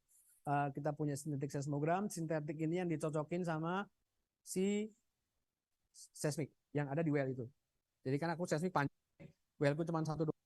Yang digunakan di proses well seismik itu bukan seluruh seismik, tapi seismik yang ada dikeluarin satu trace, terus trace-nya direplikasi. Ini sebenarnya satu trace yang sama, barang ini kan sama-sama nih, misalnya 5 ini. Ini trace yang sama, cuman biar gampang membandinginnya, kita replikasi aja, biar kelihatan garisnya dulu. Garisnya kalau satu kan nggak kelihatan garis gitu ya. Referensi kan nggak kelihatan. Yaudah, ini diduplikasi jadi 5, 10, whatever, terserah kalian lah. Biar kelihatan aku bisa bandingin dia sama dia. Ini juga gitu. Ini sintetik seismogramnya sebenarnya hasilnya cuma satu. Cuman biar gampang bandinginnya direplikasi aja. Sesimpel itu sebenarnya. Jadi ini bukan beda-beda trace-nya, ini trace yang sama. Jadi diduplikasi. Biar lebih gampang. Next, ini tadi kalian harus tahu geologi-nya. Aku nanti akan define menginterpretasi lapisan yang kayak apa. Lapisan itu umurnya berapa, karakteristiknya apa, dia sand kah, shale kah, dia karbonat kah, itu akan beda nanti interpretasinya. Kalian harus tahu tectonic settingnya kayak apa, itu nanti berpengaruh dengan interpretasi fault kalian kayak apa. Kalian harus tahu, kalian harus baca dulu regional geologinya sebelum kalian memutuskan untuk interpretasi lapangan A. Jangan langsung serat picking. Ntar hasilnya sama geologi, sama orang-orang geologis diketawain, sama manajemen juga ketawain, sama manajemennya tahu ya. Kalian akan diketawain, ini interpretasi apa nih, batik kah, apakah? Kalian harus tahu dulu nih, ini basicnya. Kalian harus. Ini contoh yang di Northwest Java Basin. Jadi seorang yang harus kerja di Northwest Java Basin ini harus di luar kepala. Karena dia daily basis akan ngerjain ini. Ini target mereka adalah ini. Sama konfigurasi seismiknya. Kalau 2D gampang, dia kita cuma satu-satu gitu, satu line, atau kita bisa bikin arbitrary line, misalkan ini ke sana gitu. Itu tergantung kita. Jadi kalau 2D ya cuma satu-satu gitu ya. Tapi kalau 3D, kalian punya line banyak. Ada inline, cross line. Biasanya inline-nya itu perpendikular atau tegak lurus dengan arah si si target kita. Misalkan target kita gitu ya. Anti-clean kita arahnya gini. Inline-nya akan diarahkan perpendikular, tegak lurus. Biasanya gitu biasanya. Biar secara imaging nanti kalau aku punya yang tegak lurus, kita akan lebih firm lihat si bentukan anti-clean-nya. Nanti ada lagi yang ini inline, terus nanti ada cross line yang gini, yang berlawanan. Itu nanti kalian biasanya kalau 3D enakan pakai 3D sebenarnya. Kalau 3D nanti kan inline dulu, per berapa inline? Kalau saya biasanya rough dulu, misalkan per 50 inline, habis itu dikecilin per 10, habis per 10 per 5. Jadi nggak langsung 5 dong. Itu apa? Kalau menurut saya pribadi itu terlalu kita nggak ngerti gambaran gedenya dulu gitu. Kalau kita udah punya gede gitu 50, nanti di tengah-tengahnya kita tinggal nyesuaiin. Lebih gampang daripada kita 5 dari awal, ntar ke depan kayak apa ya, susah. Kalau udah 50 kita udah tahu gambaran gedenya, kita tinggal mendetailkan aja. Jadi lebih gampang. Next. Ini fault beberapa biasanya ada reverse fault, ada strike slip, ada lagi oblik. Oblik tuh kalau dia kayak gunting gitu dia modelnya. Ya yang di sini dia yang di sini turun, tapi yang di sana yang dia yang naik gitu. Kalau yang normal kan sama, dari sana ke sana normal semua, ada yang bawah, ada yang dia gini, kadang dia di bawah, kadang dia di atas. Itu agak strike slip agak susah lihatnya di section karena dia nggak ada ininya lah, nggak ada selisihnya. Biasanya kita lihatnya di time slice. Di time slice-nya kan nanti kelihatan tuh, nanti kayak ada sesuatu yang geser gitu di time slice. Kalau di section tegak vertikal nggak kelihatan karena dia cuman geser doang. Kalau secara vertikal ya nggak kelihatan gini gitu. Ya biar bisa kelihatan gini, kita lihatnya dari atas, dari time slice. Oke, ini kalau misalkan pakai 3D ya. Jadi kita dari inline, misalkan ini per 100. Dan nanti kelihatan interpretasi di 3D-nya nanti kayak Petrel. Kan ya kalau biasa udah gampang lah ini. Nah, ketika kita interpretasi fault biasanya akan ada melibatkan beberapa atribut yang untuk menolong kita. Kalau ini kan kelihatan man. Ini seismik nih. PSM stack biasa agak susah lah ya kita interpretasi fault di seismik yang lugu gitu. Kita biasanya run beberapa atribut. Biasanya coherence, kalau misalkan coherence belum membantu, variance. Kalau di Petrel variance ya, variance. Kalau di Peradem dia ada coherence. Terus di coherence dan variance nanti kita akan tahu fault kita itu dia arahnya kemana. Itu yang jadi masalah buat kalau kita mau run N-track. N-track. Jalan semut. Ini kan kayak jalan semut nih modelnya. Kalau di Petrel namanya N-track. Jadi akan lihat lebih gampang kita interpretasinya. Kalau kita daripada kita interpretasi di seismik lugu kayak gini PSM stack, akan banyak uncertainty, kita run beberapa atribut buat kita interpretasi fault aja. Lebih gampang. Jadi kelihatan kan? Fault-faultnya jadi lebih kelihatan. Next, ini untuk ini penting. Kalian harusnya juga udah di ajarin steno ya. Apa si prinsip-prinsip di geologi loh, prinsip datar segala macam itu loh. Yang 4 ini nih. Ini berguna banget. Jadi kalau misalkan Ini kan gampang, law of superposition berarti yang tumpuk-tumpuk lapis yang paling bawah itu lebih tua daripada yang paling atas, yang paling bawah yang paling atas. Ini horizontality biasanya lapisan itu di diendapkan secara ini gitulah. Nah, ini prinsip horizontality ini yang saya terapkan ketika saya interpretasi horizon. Jadi ketika dia bilang lapisan diendapkan dalam keadaan dia flat. Ketika saya aplikasikan itu ketika horizon interpretation, saya horizon yang paling jelas dulu, biasanya di atas. Paling jelas saya pick seluruhnya, habis itu saya flat di horizon itu. Itu akan lebih gampang picking di bawahnya. Daripada kita nggak flat kan berarti masih lekuk-lekuk gini lah, susah lah ya. Lekuk-lekuk ntar ada vote, ini dia ke atas apa ke bawah, susah lah. Mending kalian pilih satu event, nggak harus event itu ada di well kalian. Pokoknya di seismic kelihatan jelas, event kemana-mana jelas. Picking dia, habis itu selesai picking, ketika mau picking bawah-bawahnya, yang picking di flat. Di flat, nanti bawahnya kalian tinggal pickingnya flat juga. Misal ini di flat, terus nanti atribut, di horizon ini, ya udah tinggal flat aja. Nggak ada pengaruh struktur. Kalau pengaruh struktur kan dia masih gini, mana lagi gitu. Agak susah lah kita membayanginnya. Tapi ketika ada picking dalam kondisi flat itu akan jauh lebih gampang. Itu trik lah. Terus selain itu juga ada beberapa event kalau misalkan kalian bermain di seismic stratigraphy, kalian harus ada barang-barang ini, ada online top lab, down lab, itu masing-masing akan menunjukkan batas fasies atau bukan batas fasies. Inilah batas enaknya gampangnya apa ya? Batas paket geologi lah, batas paket pengendapan. Itu biasanya pakainya ini on lab, down lab, top lab, whatever itulah. Jadi kalau kalian mainnya ke seismic stratigraphy detail. Ini trik juga kalian kalau misalkan interpretasi horizon mulailah dari atas, karena dari atas itu biasanya kualitas datanya masih bagus, frekuensinya masih bagus, gampang di pick lah di situ, lebih enak di bawah. Jangan mulai dari bawah, karena dari bawah biasanya noise-nya banyak, frekuensinya rendah, si continuity-nya jelek, itu agak susah jadi reference. Mending kalian atas yang bagus, mulailah dari situ. Kayak ngerjain ujian lah, ngerjain yang gampang dulu. Atas picking, sudah selesai, ke bawah tinggal ngikut doang. Ini contoh realnya salah satu lapangan kami lah ya. Ini realnya udah take out, jadi bisa di share. Ini kan yang di atas lebih gampang ya lihatnya, lebih lurus. Ini yang di picking oleh teman-teman pertama. Setelah itu, ketika dia rezim tektoniknya sama, kalian flat ini kalian bisa picking yang bawah di rezim tektonik yang sama. Ketika rezimnya beda, kalian harus cari lagi referensi.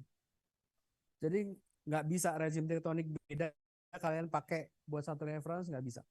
Harus di rezim tektonik yang sama. Untuk case yang kalian tektoniknya multi rezim. Kayak ini kan dia tektoniknya di bawah ini umurnya udah beda nih. Dia ekstensional yang bawah ini. Terus yang atas itu ada sisa ekstensional tapi udah ada kompresi. Jadi agak beda. Ada beberapa fault yang nggak terus ke atas. Faultnya cuma ada di fault tua-tua doang. Kayak gini kan faultnya nggak ada di atas. Ketika kita flat di atas, yang bawah nggak ngaruh. Faultnya ini nggak akan ngaruh. Jadi kita harus ini picking atas, kita buat di sini. Picking bawah lagi buat reference, flat buat picking yang bawah lagi. Jadi kalian harus tahu package si rezim tektoniknya mana sampai penting ketika di depan kalian sebelum melakukan interpretasi seismik, regional geologinya kalian harus tahu. Next, ini velocity model kita mau, kan kita interpretasi di time ya. Tapi kan nanti ngebor nggak dalam time, ngebor dalam depth. Kita butuh velocity. Ini krusial. Ini krusial. Apalagi kalau kita punya event kayak yang tadi pull up effect, ini krusial. Karena miss-nya lumayan.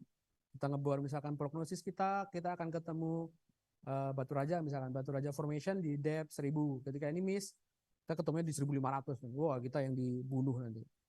Sama orang drilling sama kita dibunuh.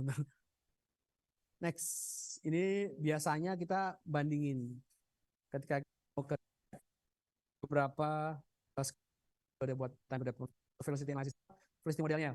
Ya dibandingin time-nya, terus nanti aku pakai velocity-nya V0K, aku pakai velocity rate buat answer di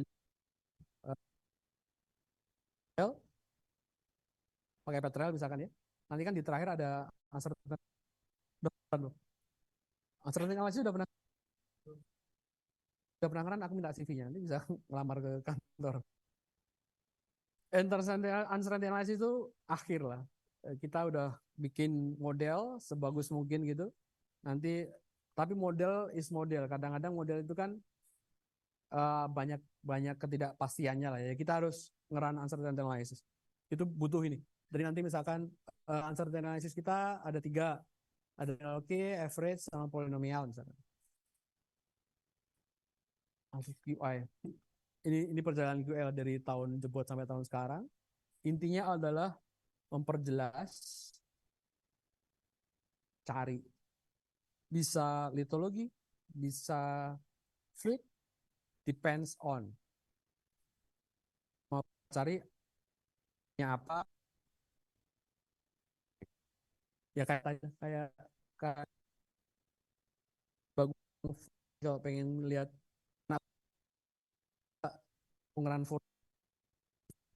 body saya juga gitu. Aku tahu lebaran apa gitu. Next. Ini rock physics kalian udah kemarin Putri harusnya bahas rock physics. Harusnya bahas rock physics. Kalau QA baru enggak. Oke.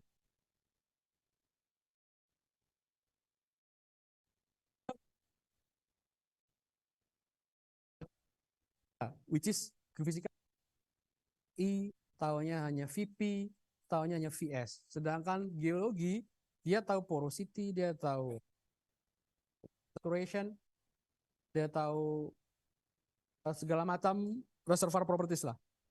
Dan di geofisika nggak kenal barang itu. Geofisika kenalnya cuma AI, VP, VS, terus density. Kenalnya cuma itu doang. Yang bisa menjembatani dia adalah rock physics.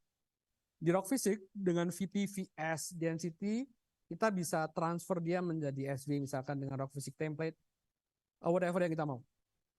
Jadi rock physics ini menjembatani dia, menjembatani apa yang diminta oleh geologi dan apa yang diketahui oleh geofisika. Itu rock physics, kalian harus belajar. Mas, kalau kalian mau ke QI, rock physics basic, sangat basic. Sebelum rock physics kalian harus belajar petrophysics. Kalian harus tahu dulu petrophysics sebelum kalian belajar rock physics. Kan kita di sini ada lab petrophysicsnya kan? Pak Widya tuh. Saya punya cerita sama Pak Widya tuh, tapi itu cerita yang membuat saya semangat. Aku cerita dikit kali ya. Ini pelajaran buat kita semua. Waktu saya TA, saya pembimbingnya Pak Widya Utama.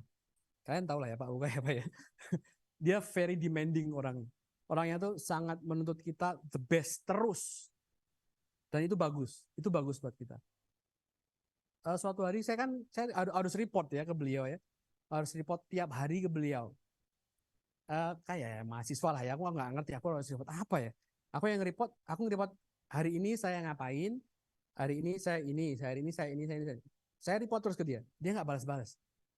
Sampai suatu hari balas sekali tapi menusuk. Ini apa? Ini report tukang sapu gitu. Aduh, aku udah jauh-jauh ke Jakarta dengan duitku sendiri gitu ya. Tapi mendapat kayak gitu. Tapi aku terus enggak. Ini Pak Widya bukan kayak gitu. Maksudnya Pak Widya enggak gitu. Pak Widya itu orangnya suka menyemangati mahasiswanya dengan his own ini ya, dengan cara dia. Dan itu paham. Kita nggak boleh baper ya, nggak boleh baperan. Nggak, teman-teman sekarang tuh digituin ntar gantung diri, jangan gitu lah. Kita harus tough gitu, di hidup ini kita harus tough. Terus saya kepikiran, habis itu saya pulang ke sini ada Pak U yang bahas itulah, bahas itu report itu, dan seharusnya kayak apa. Beliau bilang itu bukan kualitasnya mahasiswa kita gitu, untuk memberi seperti tukang sapu ya. Saya menyadari itu tuh tukang sapu. Tukang sapu itu kalau kalian di gedung-gedung gitu ya, di apa namanya, toilet, di toilet ada ini, dari ini saya ngelapin ya. Saya sadari. Itu kan saya naik motor ya pulang tuh, Surabaya ke Bojonegoro saya naik motor. Saya nggak fokus naik motor itu. Aku fokusnya apa? Apa yang bisa aku berikan gitu. Terus apa nggak fokus lah pokoknya, aku pelan itu nggak fokus. Tapi aku ketemu jalannya. Dari motivasi beliau itu aku ketemu jalan saya harus ngapain. Akhirnya saya come up dengan metode yang saya propose ke perusahaan tempat saya TA. Metode tadi itu yang caranya milih data yang bagus untuk masuk ke sistem neural network. Saya nemuin itu ketika saya naik motor. Saya kebayang terus Pak Wu omongan, aduh, ini saya dibiayai mbokku nih jauh-jauh ke Jakarta nih, saya sampai Nusang Jempalik pangannya gitu, tapi dapat itu jadi tambuk banget. Kalau kita lemah, ya wes selesai sudah hidupku gitu kan. Tapi kita harus lihat di sisi yang lain bahwa dosen kita tuh ngasih kita semangat loh. Nggak ada dosen kita yang menjatuhkan itu, enggak lah. Saya percaya itu. Saya percaya bahwa dosen kita tuh Pak Anang dan lain-lain itu pengen kalian itu the best. Karena kalian nggak sendiri hidupnya. Kan di luar ketika dilepas gitu Pak Anang nggak punya nggak punya kendali lagi sama kalian, kan kalian sendiri nih. Kalian tuh wow, se-Indonesia tuh gila. Orang-orang pinternya nggak cuma satu. Ada orang pintar dari ITS, ada orang pintar dari ITB, Unbra sekarang nyusul, orang bagus-bagus juga. Dan itu butuh ketahanan terhadap pressure lah ya. Itu namanya pressure. Nanti apalagi kalau kalian di perusahaan, pressure itu akan ada. Kalau kalian lemah, selesai, kalian dikeluarin, selesai. Itu cerita sedikit lah. Makanya saya melekat sekali. Saya Pak U tuh melekat. Beliau memberikan semangat yang menuntut kita harus selalu the best. Next. Ini rock fisik tadi udah. Ini ada yang tahu bedanya rock fisik sama petrofisik? Apa? Kamu kelihatannya namanya siapa? Iksan. Udah pernah TA atau KPQI? Apa yang pernah? Yang menyangkut soal rock fisik?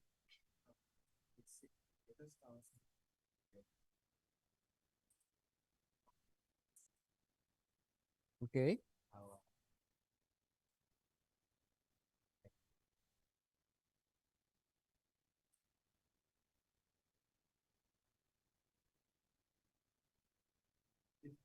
Mirip dong berarti. Oke. Oke.